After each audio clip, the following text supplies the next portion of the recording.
Hello everyone! With this presentation, we would like to tell you something interesting about Russian film industry. So, we hope you will have a good time. Throughout everyone's life, one comes into contact with advertising of different sorts. Many people are annoyed by television commercials that interrupt their favorite film or series, so they try to avoid them.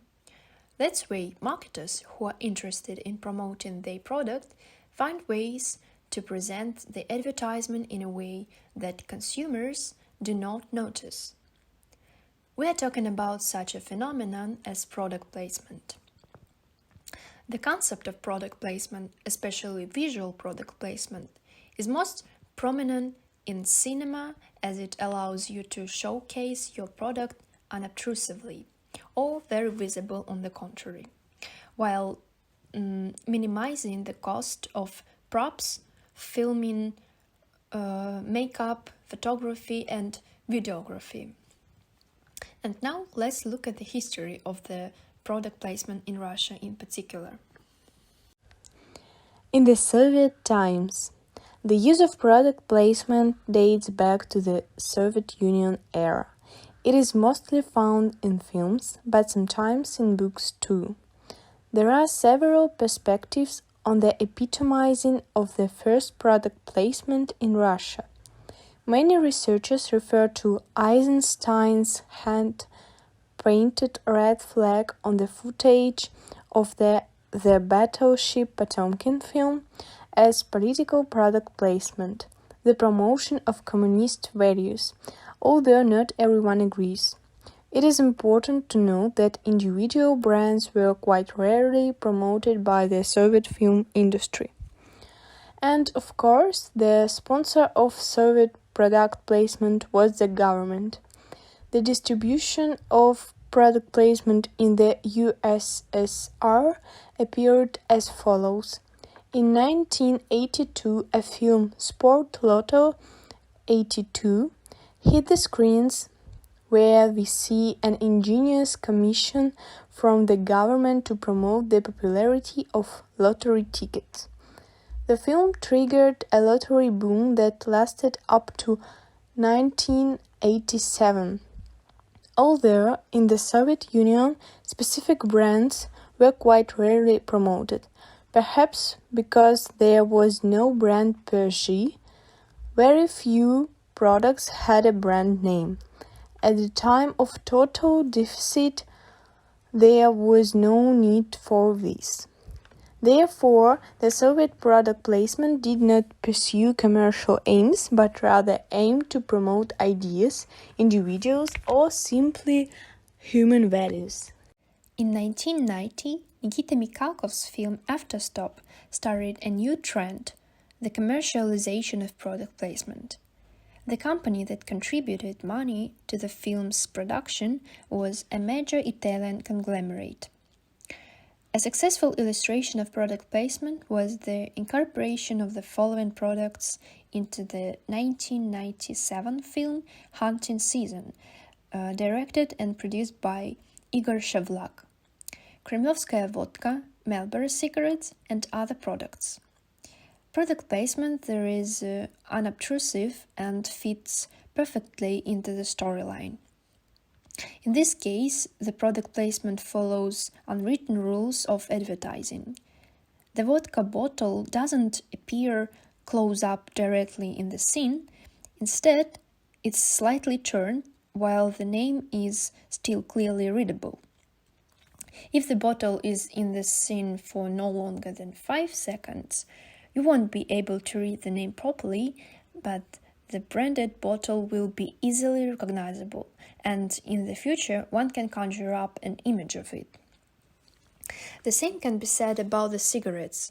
Only a smoker would recognize which cigarettes the main character of the film Loer Pogodin smokes the most. An ordinary person wouldn't pay that much attention, but still will remember the image of it. In the 2000s. By the 2000s, product placement in Russia had already become actively promoted. This was due to the problems of financing film production and the public fatigue with the advertising that was already building up. Companies were looking for new ways to reach out to potential consumers, and companies needed money to produce new films.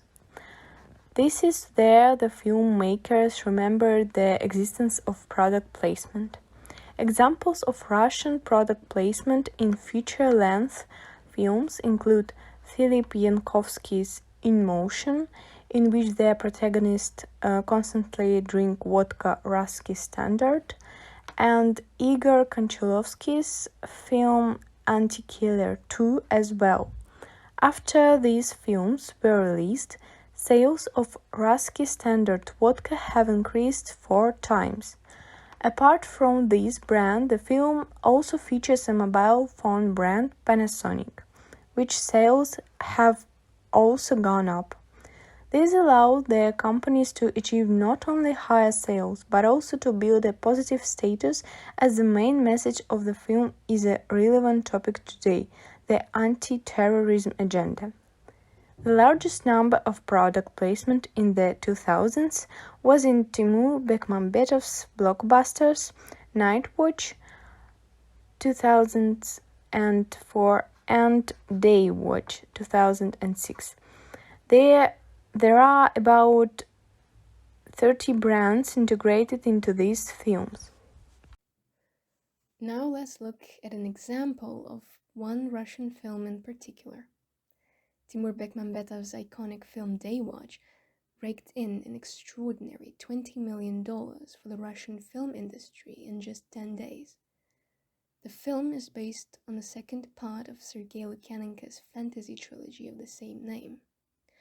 According to Channel 1, the film's budget was $4.2 million. The first part of the trilogy, Night Watch, released in 2004, was directed by the same producer and made $15 million revenue. The film subsequently became a box office hit.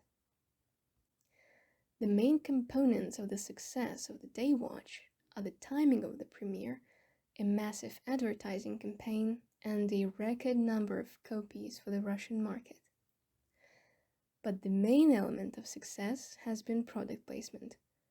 Almost at the very beginning, you can see the funniest and most interesting advertisement, a packet of Zloy juice, from which Gorodetsky's prodigal son is drinking blood. We think everyone will have the same association when they see the name, Dobry juice, of course. And then, after a chase through the gloomy dumpsters, an advertisement for Stary Melnik beer appears. A mug turned with a label towards the audience, held carefully by the protagonist, so as not to cover it with his hand. Mazda RX-8 and Daewoo Matiz are shown in considerable detail as well. The devilishly red Mazda races through the traffic faster than any other car, swerving from lane to lane and then obediently driving just as easily around the hotel. Even Vampire Konstantin points out the car's drivability, saying what a tricky car it is.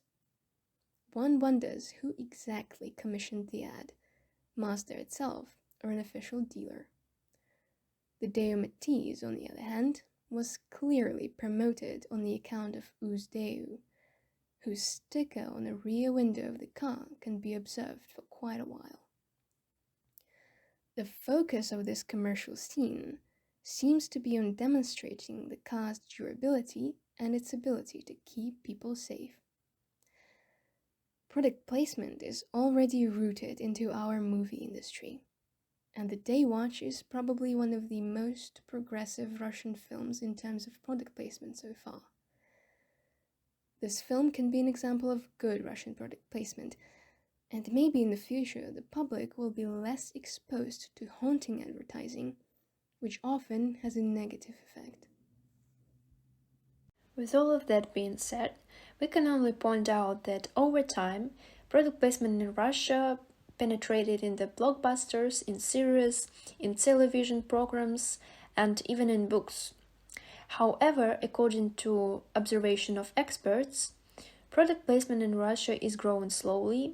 Brands still have little confidence in this method of promotion in Russia because of the questionable quality of Russian films, the unpredictability of the advertising effect, and the inability of domestic specialists to make the advertisement of the product really unobtrusive. Thank you for your attention. We hope you liked our presentation.